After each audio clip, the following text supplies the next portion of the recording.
বাংলাদেশে যে স্বাধীনতার ৫৫ বছর পরে এসে আমরা অর্থনীতিতে যে বিষয়গুলো আলাপ করি এটাই একটা মানে ইয়ার বিষয় যে আমরা এই আলাপগুলি কেন করতে যাবো এখন, আমরা তো আরও অ্যাডভান্স লেভেলে একটা আলাপ করা দরকার ছিল। কিন্তু যেভাবে হোক একটা বাংলাদেশের অর্থনীতি একটা ভঙ্গুর অবস্থায় চলে এসেছিল, সেখান থেকে অর্থনীতি একটা ডাইমেনশনের দিকে যাচ্ছে মনে হচ্ছে আর কি। যেটা আপনার রিজার্ভ এখন আছে, কিন্তু আপনি একটা জিনিস খেয়াল রাখবেন যে বেশি রিজার্ভ বেড়ে যাওয়া কিন্তু অর্থনীতির জন্য খুব ভালো দিকের ইয়ার লক্ষণ না। মানে তার মানে কি আপনার ইনভেস্টমেন্ট হচ্ছে না, পাবলিক সেক্টর ইনভেস্টমেন্ট বা অন্য ইনভেস্টমেন্টের দিকে যাচ্ছে না, যার ফলে রিজার্ভ আপনার ক্রমাগত জমতে থাকছে। রিজার্ভের টাকাটা কোত্থেকে আসে? আমাদের রেমিটেন্স বা এক্সপোর্ট থেকে যেটা আসে, যেটা বাংলা টাকায় কনভার্ট করার পরে সরকারের কাছে যে টাকাটা জমা হয় সেটা আছে। সরকার যখন পুনরায় বিনিয়োগ করা শুরু করে তখন রিজার্ভের হারটা কমতে থাকে। রিজার্ভ একটা স্ট্যান্ডার্ড বিষয় আছে যে 3 মাস থেকে 4 মাসের দেশের যে আমদানি ব্যয়, সেই আমদানি ব্যয়ের পরিমাণ যদি রিজার্ভ থাকা হয়, 4 মাস থাকলেই মোটামুটি ধরে নেওয়া হয় যে রিজার্ভ ভালো দিকে আছে। তো বাংলাদেশের মতো দেশে, বাংলাদেশে এখন খুশি হবেন বা আপনি নিশ্চয়ই জানেন, বাংলাদেশে এখন জিডিপির পরিমাণ দাঁড়িয়েছে 500 কোটি টাকা, 500 বিলিয়ন ডলার। জাস্ট রিসেন্টলি আইএমএফের যে প্রজেকশন যেটা এসছে 510 বিলিয়ন বা এরকম কিছু একটা এসছে। আপনি আরেকটা খেয়াল করেন যে আমাদের মিডল ক্লাস যেটা আছে, মিডল ক্লাস বলতে ইন্টারন্যাশনাল স্ট্যান্ডার্ড যেটা আছে, যে যারা দৈনিক গড়ে $20 করে রোজগার করে, এই পরিমাণ লোকের সংখ্যা হচ্ছে 4 কোটি। আপনি আরেকটা সবচেয়ে ভালো দিক যেটা আছে বাংলাদেশে, যে যুবশক্তি, যেটা ডেমোগ্রাফিক ডিভিডেন্ড বলা হয়, এটাও প্রায় 4 কোটি আছে।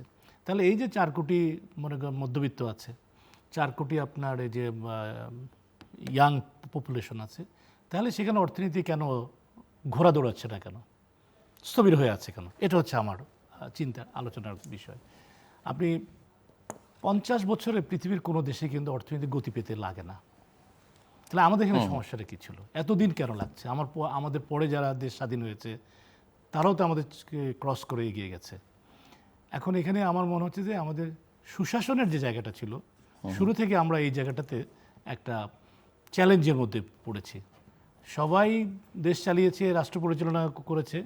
আমার মনে হয় যে দেশটাকে দীর্ঘমেয়াদী সুশাসনের যে ভিত্তিগুলি আছে, সেই ভিত্তিগুলি বোধহয় শক্তভাবে তৈরি হয়নি। বর্তমান যারা আসছে, আপনার যে আলোচনার সূত্রপাত, বর্তমান যারা ক্ষমতা আসছে, এদের হিস্ট্রিক্যালি এরা বিজনেস ফ্রেন্ডলি। আগে যখন ওনারা ক্ষমতায় ছিলেন, রাষ্ট্রপতি জিয়াউর রহমান সাহেবের ক্ষমতার সময় আপনি দেশের বাণিজ্য বেড়েছে, শ্রমবাজার বেড়েছে, রপ্তানি বেড়েছে অনেক। উনি ওনার অল্প পিরিয়ডের মধ্যেও উনি অনেকগুলি ভালো সিদ্ধান্ত নিয়েছেন। তারপরে 91-তে বেগম খালেদা জিয়ার গভর্নমেন্ট যেটা এসছে, সেটা কিন্তু 91 থেকে 96 গভর্নমেন্টটাকে মোটামুটি একটা ভালো গভর্নমেন্ট, মানে পলিসিগতভাবে তারা অনেকগুলি ভালো কাজ করতে চেয়েছে।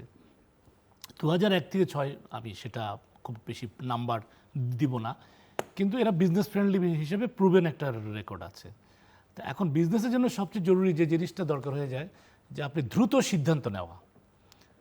না হলে আপনি যে কোনো জায়গায় আপনি দেখবেন যে আপনি একটা বিনিয়োগ করলেন, আপনি বিনিয়োগ যদি ধীরে ধীরে ধীরে ধীরে করতেই থাকেন, তাহলে কিন্তু বিনিয়োগ একসময় আপনার জন্য একটা লাইবিলিটি হিসেবে চিহ্নিত হয়ে যাবে।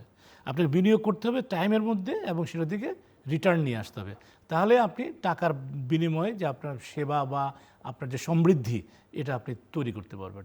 কিন্তু এখানে যেটা দেখা যাচ্ছে যে এখনও এই 5 মাসের যে সরকার, 5 মাসের সরকারের যেই গতিতে এগুলোর দরকার ছিল, আমার মনে হচ্ছে সেই গতিটাই বোধহয় এখনও বোধহয় ঠিক ফুল স্পিডে ওনারা উঠতে পারেন নাই। তা এবং দরকার এটা। যেমন আমি হয়তো পরে বলতে পারবো যে গভর্নমেন্টের যে বিষয়গুলি নতুন আলোচনা এসছে, যে গাইডলাইনগুলি গভর্নমেন্ট দিচ্ছে, এগুলিতে অনেকগুলি ব্যবসা বাণিজ্যতে আছে যেটা যে আপনার মনে হচ্ছে যে অনেক হাফ এসছে, আরও কিছুটা বাকি আছে, না হলে এটা গতি পাচ্ছে না, যেটা পরবর্তীতে হয়তো আপনার আলোচনায় বলা যাবে।